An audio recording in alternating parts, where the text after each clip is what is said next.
बिस्मिल्लाहिर्रहमानिर्रहीम। अस्सलाम वालेकुम। ख़वातीन हज़रात, 10 दिसंबर 2014 का वो दिन है जब तुर्की का टॉप ट्रेंडिंग ड्रामा मार्केट में रिलीज़ हुआ था, जिसका नाम द रिलीज़ अर्तगल था। ये वो ड्रामा है जिसने दुनिया कुफर के सीनों को छलनी करके रख दिया। इस ड्रामा को अमेरिका के वाशिंगटन डीसी और न्यूयॉर्क टाइम ने साइलेंट न्यूक्लियर बम का नाम दिया। दिलो दिमाग में एक सवाल सा उभरता है कि आखिर इस ड्रामे में ऐसा क्या है जिससे कुफर बेचैनी और तजब्जुब का शिकार है और तमाम कुफार इससे इतने क्यों खौफज़दा हैं। ख़वातीन हज़रात, आज का हमारा मौजू है सुहन तुर्की के दो मशहूर ड्रामों के मतलब आपको रोशनास कराया जाएगा, जिससे आपको यकीनन हैरानगी भी होगी और आप ये ड्रामे देखे बगैर नहीं रह सकेंगे। इसके साथ साथ आपको इन बातों से भी आगाह किया जाएगा कि आलमी ताकतें इतनी खौफज़दा क्यों है। लेकिन बेशतर इसके कि वीडियो का बाकायदा आगाज़ किया जाए। अपने नए देखने और सुनने वालों से गुजारिश करेंगे कि रेड बटन को क्लिक करके और बेल आइकन को प्रेस करके दास्तान गो के सब्सक्राइबर बनना मत भूलिए, ताकि ऐसी इन्फॉर्मेटिव वीडियोस आपको वक्तन फ़वक्तन मिलती रहें। ख़वातीन हज़रात, अर्तगल तुर्की के हाना बदोश काई कबीले की कहानी है। काई कबीला ऐसा जंगजू कबीला है जो एक तरफ बेरहम मौसमों के निशाने पर है और दूसरी तरफ मंगोलों और सलेबियों के निशाने पर। हिम्मत और बहादुरी की ये अजीब दास्तान है कि चरवाहों का ये ख़ानदान हाना बदोश कबीला जो जाड़े के बेरहम मौसम में कहत से बचने के लिए एक चरागाह में क़याम पजीर होने की इजाज़त मांग रहा होता है और आगे चलकर ऐसी सल्तनत की संग बुनियाद रख देता है जो 600 साल से भी ज़ायद कायम रहती है। अर्तगल काई कबीले के सरदार शाह सुलेमान का बेटा था। मंगोलों और सलेबियों से भी लड़ता रहा वो तुर्क कबाइल को एक तस्बीह की मानद परोकर एक सल्तनत बना लेता है और अर्तगल का बेटा सल्तनत उस्मानिया का बादशाह बन जाता है।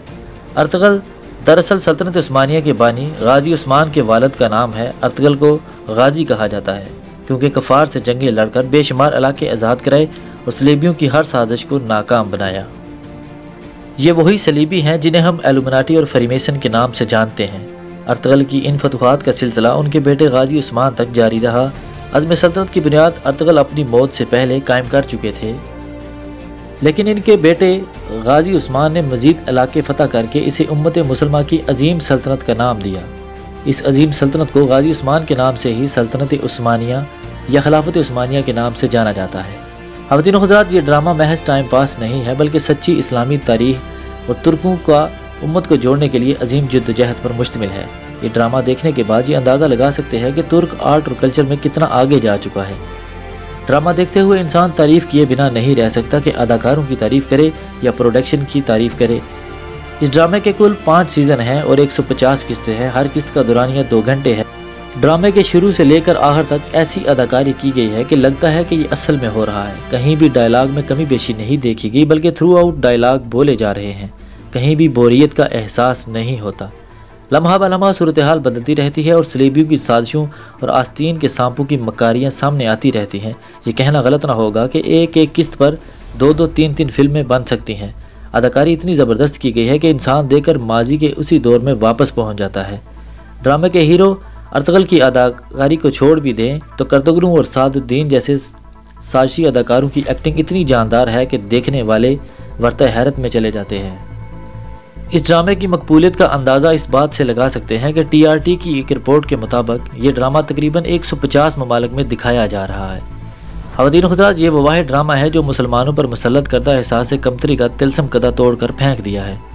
हाना बदोश कबीले के इस ड्रामे की चंद किस्तें देकर इसके अंदर वो एहसास कमतरी धीरे धीरे ख़त्म होनी शुरू हो जाती है जो यहूदियों ने पूरी प्लानिंग के साथ हम पर मुसल्लत की थी। यहाँ तक कि आपको मुसलमान होने पर फ़ख्र महसूस होने लगता है। ये ड्रामा हमें सिखाता है जब अल्लाह पर भरोसा हो तो कोई दजाली ताकत हमारा कुछ नहीं बिगाड़ सकती। इस ड्रामे में दिखाए गए सलीबी दरअसल वही नाइट टेम्पलर्स हैं जिन्हें आज हम फ्रीमेसन और इल्यूमिनाटी के नाम से जानते हैं, जिन्होंने साजिशें करके बिलाहर अल-कुद्स को अपने कब्ज़े में ले लिया है और अब तीसरे हैकल सुलेमानी की तैयारी में मसरूफ़ हैं। ख़वातीन हज़रात, अर्तगल कहानी का पहला रूह है, जबकि एक और तुर्क ड्रामा सुल्तान अब्दुल हमीद इसका दूसरा रूह है।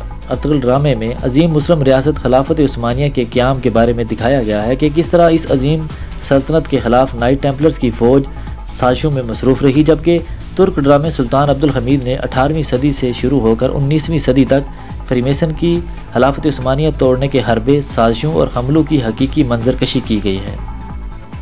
ख़वातीन हज़रात, फ्रीमेसन खुद भी खिलाफत उस्मानिया के आखिरी खलीफा सुल्तान अब्दुल हमीद दोम को अपने दौर का सबसे ज़्यादा ज़हीन इंसान मानते थे। ये वही खलीफा थे जिन्होंने दुनिया में जदीद खुफिया एजेंसियों की बुनियाद रखी और जासूसी के जदीद तरीके ईजाद किए। यानी आज दुनिया में जितनी भी खुफिया एजेंसियाँ काम कर रही हैं वो दरअसल मुसलमान खलीफा सुल्तान अब्दुल हमीद दोम के नज़रिए पर ही कायम की गई हैं। लेकिन आले सऊद की तरफ से यहूदियों के साथ मिलकर हिजाज मुक़द्दस में कत्लेआम करने और खिलाफत के खिलाफ कुफार की मदद करने की वजह से मजबूरन सुल्तान अब्दुल हमीद ने आलमी ताकतों के से खिलाफत उस्मानिया के हाथ में कर 100 साला मुआहदा किया। तारीख़ी एतबार से यह मुआहदा बहुत अहमियत का हामिल है। इस मुआहदे को मुआहदा लोज़ान का नाम दिया गया, जिसकी वीडियो दास्तान को पहले बना चुका है। इस मुआहदे ने तुर्की के हाथ पांव बांध दिए जो आज तक बंधे हुए हैं, मगर साल 2023 में इस मुआहदे के 100 साल मुकम्मल हो जाएंगे और तुर्की इस मुआहदे से मुकम्मल तौर पर आज़ाद हो जाएगा। इसीलिए तुर्कों को वापस इस्लामी तारीख़ याद दिलाने और मुसलमानों को अजीम सल्तनत की तरफ दोबारा गामजन करने के लिए रजब तैयब एर्दोगान ने खसूसी तौर पर दोनों ड्रामे बनवाए। ख़वातीन व हज़रात, इस मुआहदे के खात्मे के बाद रजब तैयब एर्दोगान इस मुआहदे से मुकम्मल तौर पर आज़ाद हो जाएंगे और शायद ये भी मुमकिन है कि वो नई इस्लामी खिलाफत कायम करने का ऐलान भी कर दें, क्योंकि तुर्क सदर अब एक नई मुस्लिम अक़वाम मुत्तहिदा बनाने का इशारा भी दे चुके हैं। जबकि इसराइली जुल्म पर आलमी सतह पर सबसे ज़्यादा आवाज़ भी यही मर्द मुजाहिद तैयब एर्दोगान ही उठाते रहे हैं। एर्दोगान का इमरान खान और महातीर मोहम्मद से मुलाकातें करना और तुर्की में OIC के मुखालिफ कॉन्फ्रेंस मुनक्कद करना शायद इसी सिलसिले की एक कड़ी थी कि वो एक नए मुस्लिम इत्तेहाद को तहलीक करना चाहते हैं ताकि आलमी सतह पर मुसलमानों के लिए एक मौसर आवाज़ उठाई जा सके। तुर्कों के वाक़यात जानने, खिलाफत उस्मानिया के टूटने वाले वाक़यात अपनी आंखों से देखने और कुफ़ार की साजिशों से बाखबर रहने के लिए आपको ये दोनों ड्रामे लाजमी देखने चाहिए, ताकि नई इस्लामी खिलाफत कायम होने से पहले ही पुरानी खिलाफत उस्मानिया के दौर, उसके खात्मे के मुहर्रकात और सलीबी साजिशों का मुकम्मल इल्म हो जाए। ख़वातीन व हज़रात, अर्तुग़रुल ड्रामे का तहज़ीबी पहलू इतना शानदार है कि साल 2007 में जब तैयब एर्दोगान की ट्रंप से मुलाकात मुतवक्को थी तो अमरीकी अखबार न्यूयॉर्क टाइम ने लिखा था कि तैयब एर्दोगान और तुर्की की नफ्सियात जानने के लिए अर्तुग़रुल ड्रामा देख लीजिए। इसके बाद इस अखबार की तरफ से तैयब एर्दोगान पर एक लंबी चौड़ी फ़र्द जुर्म आयद कर दी गई कि इस ड्रामे के ज़रिए एर्दोगान फ़लाँ काम करना चाहता है। वो तुर्कों में नेशनलिज़म के जज्बात परवान चढ़ा रहा है और तुर्कों को फ़ख्र से सर उठाकर जीना सिखा रहा है। वो इस्लामी कल्चर को काबिल फ़ख्र बनाकर पेश कर रहा है। पूरी दुनिया पर फ़िक्री यलगार करके बेबस बना दिया गया है। ऐसे में सिर्फ एक मुसलमान मुल्क में एक ड्रामा तैयार होता है और वो भी इन दज्जाली ताकतों को बर्दाश्त नहीं हो रहा। इस ड्रामे को तुर्की का सॉफ्ट एटम बम होने का ताना भी दिया जाता है। अब आप अंदाज़ा करें कि जो आलम कुफर मुसलमानों की तारीख से इतना डरते हैं, उनकी हालत तब देखने लायक होगी जब पूरी उम्मत मुसलमान एक प्लेटफार्म पर जमा हो जाएगी। यकीनन उनके दस्त रुकने का नाम नहीं लेंगे। इसके अलावा अर्तुग़रुल ड्रामे के बारे में वाशिंगटन DC ने भी लिखा था कि अर्तुग़रुल ड्रामे से पता चलता है कि तुर्की के अज़ाइम क्या हैं और तुर्की खुद को एक बड़ी सल्तनत के तौर पर देखना चाहता है। अमरीकी अखबार वाशिंगटन DC ने अर्तुग़रुल ड्रामे पर फ़र्द जुर्म आयद की। उसका सबसे दिलचस्प हिस्सा ये था, चूँकि ये ड्रामा तुर्की में बहुत ज़्यादा मकबूल हो चुका है, इससे ये साबित होता है कि तुर्की की आवाम भी इस फ़र्द जुर्म में एर्दोगान के साथ खड़ी है। यानी दोनों मिलकर एक अजीम सल्तनत का ख्वाब देख रहे हैं। तैयब एर्दोगान के अर्तुग़रुल ड्रामे के ख़िलाफ़ होने वाले प्रोपेगेंडे के बारे में सिर्फ एक जवाब दिया था। मुझे यकीन है ये फ़िक्रा सुनकर आपके रोंगटे खड़े हो जाएंगे। वो जवाब ये था कि जब तक शेर अपनी तारीख खुद नहीं लिखेंगे तब तक शिकारी ही हीरो बने रहेंगे। ख़वातीन व हज़रात, ये ड्रामा मुसलमानों के वो सुनहरी दौर की दास्तान है जब मुसलमानों ने इस वक्त के सुपर पावर को घुटने टेकने पर मजबूर कर दिया था और दज्जाली पैरोकारों को मुसलमानों की असल ताकत बावर करवाई थी।